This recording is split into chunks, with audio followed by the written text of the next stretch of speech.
Hi കൂട്ടുകാരെ, കേരളത്തിലെ എറണാകുളം ജില്ലയിൽ ഉള്ള വല്ലാർപാടം ദ്വീപിലാണ് വല്ലാർപാടം പള്ളി അഥവാ വല്ലാർപാടം ബസിലിക്ക സ്ഥിതി ചെയ്യുന്നത്.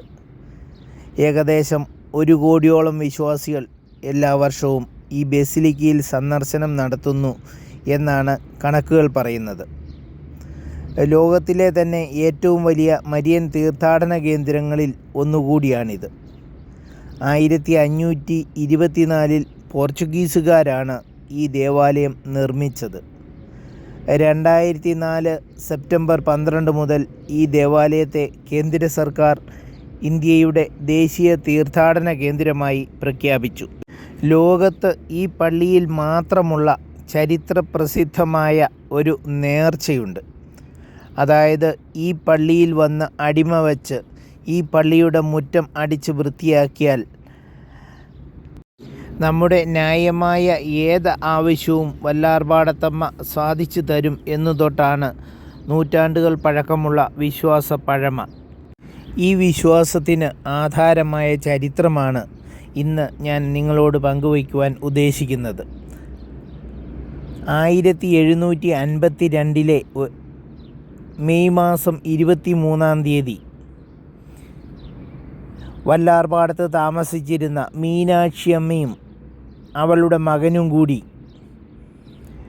ബോട്ടിൽ മട്ടാഞ്ചേരി അമ്പലത്തിലേക്ക്, അവർ ഒരു നായർ തറവാട്ടിൽ ജനിച്ച വനിതയായിരുന്നു.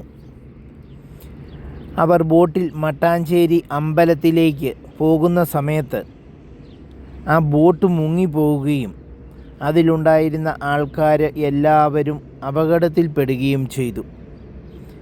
എന്നാൽ ഈ സമയത്ത് വല്ലാർപാടം പള്ളി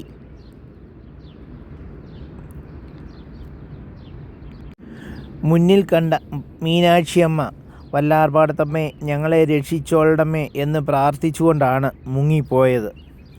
അതിനുശേഷം രക്ഷാപ്രവർത്തനങ്ങളൊക്കെ നടന്നു. ആദ്യത്തെ ദിവസം കാലാവസ്ഥ തീരെ മോശമായിരുന്നതുകൊണ്ട് ഒത്തിരി ആൾക്കാരെ ഒന്നും രക്ഷിക്കാനോ അങ്ങനെയുള്ള കാര്യങ്ങൾക്കൊന്നും കിട്ടിയില്ല. അത് കഴിഞ്ഞ് 2ാമത്തെ ദിവസം അവിടുത്തെ വികാരിയായിരുന്ന മിഖായലച്ചന് ഒരു സ്വപ്നം കണ്ടു. അന്ന് കിട്ടാതിരുന്നതിൽ ഈ മീനാക്ഷിയമ്മയും മകനും ജീവനോടെ ഉണ്ടെന്നും അവരെ വീണ്ടും അന്വേഷിക്കണമെന്നും, അങ്ങനെ 2ാമത്തെ ദിവസവും ആൾക്കാരൊക്കെ വന്ന് വലയിട്ട് നോക്കുകയും എല്ലായിടത്തും സെർച്ച് ചെയ്യുകയും ചെയ്തെങ്കിലും കിട്ടിയില്ല. 3ാമത്തെ ദിവസം തുടർച്ചയായിട്ട് വികാരിയച്ഛൻ സ്വപ്നം കാണുകയും വീണ്ടും ആൾക്കാരെ എല്ലാവരെയും പറഞ്ഞ് ഏർപ്പാടാക്കി ഈ ബോട്ട് മുങ്ങിയ സ്ഥലത്തിന് ചുറ്റും വലയിട്ട് എല്ലായിടത്തും വ്യാപകമായി പരിശോധിച്ചപ്പോൾ അമ്മയെയും കുഞ്ഞിനെയും സുരക്ഷിതമായി അവർക്ക് വീണ്ടും കിട്ടിക്കഴിഞ്ഞപ്പോൾ അവർ ചോദിച്ചു, എന്താണ് നിങ്ങളുടെ അനുഭവമെന്ന് ചോദിച്ചു കഴിഞ്ഞപ്പോൾ അവർ പറഞ്ഞ വാക്കുകളാണ്, ഈ 3 ദിവസവും ഞങ്ങൾ ഈശോയുടെയും മാതാവിൻ്റെയും കൈകളിൽ വളരെ സുരക്ഷിതമായ ഒരു സ്ഥലത്ത്, വളരെ മനോഹരമായ ഒരു സ്ഥലത്ത് ഇരിക്കുകയായിരുന്നു. ഞങ്ങൾക്ക് യാതൊരു ബുദ്ധിമുട്ടും ഉണ്ടായില്ല എന്നാണ് മീനാക്ഷിയമ്മ ആൾക്കാരോട് പറഞ്ഞത്. ഈ അത്ഭുതം കേട്ടറിഞ്ഞ് അനേകായിരം ആൾക്കാർ പിന്നെ അങ്ങോട്ട് പ്രവഹിക്കുകയും മീനാക്ഷിയമ്മയും മകനും തന്നെ ഇവരെ വന്ന് കണ്ട ആൾക്കാരോട് ഈ ചരിത്രം വീണ്ടും പറയുകയും അങ്ങനെ ഈ ചരിത്രം പ്രസിദ്ധമാവുകയും ചെയ്തു.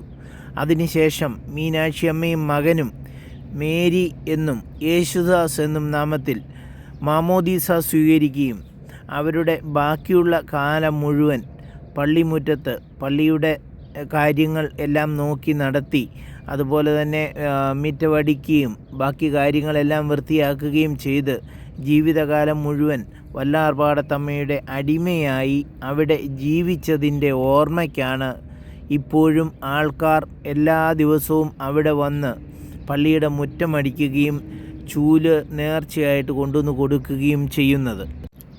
1524 പോർച്ചുഗീസുകാർ വല്ലാർപാടത്ത് പരിശുദ്ധാത്മാവിൻ്റെ നാമത്തിലാണ് ഈ പള്ളി സ്ഥാപിച്ചത്. പരിശുദ്ധാത്മാവിൻ്റെ നാമത്തിൽ സ്ഥാപിക്കപ്പെടുന്ന ഏഷ്യയിലെ ആദ്യ ദേവാലയമാണിത്. എന്നാൽ 1676 വെള്ളപ്പൊക്കമുണ്ടായി പള്ളി തകരുകയും അൾത്താരയ്ക്ക് മുകളിൽ സ്ഥാപിച്ചിരുന്ന വിമോചനനാഥയുടെ ചിത്രം ഒഴുകിപ്പോവുകയും ചെയ്തു. അന്ന് കൊച്ചി ദിവാനായിരുന്ന രാമൻ പാലിയത്തച്ഛൻ ഈ ചിത്രം കായലിൽ നിന്ന് വീണ്ടെടുത്ത് പള്ളി അധികാരികളെ ഏൽപ്പിച്ചു. പുതിയ പള്ളി പണിയുന്നതിനുള്ള സ്ഥലവും ദിവാൻ ദാനമായി നൽകി. തുടർന്ന് വിമോചനനാഥയുടെ നാമത്തിൽ പുതിയ ദേവാലയം സ്ഥാപിക്കുകയും വീണ്ടെടുത്ത മാതാവിൻ്റെ ചിത്രം അതിൽ പ്രതിഷ്ഠിക്കുകയും ചെയ്തു. ദേവാലയത്തിൻ്റെ ആശീർവാദത്തിൽ രാമൻ വലിയച്ഛൻ പങ്കെടുക്കുകയും അന്ന് അദ്ദേഹം ദേവാലയത്തിലേക്ക് ഒരു കെടാവിളക്ക് നൽകുകയും ചെയ്തു. അതിൽ ഒഴിക്കാനുള്ള എണ്ണ കൊട്ടാരത്തിൽ നിന്നും നൽകുമെന്ന് പ്രഖ്യാപിക്കുകയുമുണ്ടായി. കാലാന്തരത്തിൽ ഈ പതിവ് മുടങ്ങിപ്പോവുകയുണ്ടായി. എന്നാൽ 1994 മുതൽ പാലിയം കൊട്ടാരത്തിൽ നിന്ന് എണ്ണ കൊണ്ടുവരുന്ന ചടങ്ങ് പുനഃസ്ഥാപിക്കപ്പെട്ടു. ഇതിൻ്റെയെല്ലാം ഓർമ്മയ്ക്കായി അനേകായിരങ്ങൾ ഇന്നും അവിടെ വന്ന് ചൂലെടുത്ത് മുറ്റമടിച്ച് അവരുടെ ആഗ്രഹങ്ങൾ സാധിച്ചു പോകാറുണ്ട്.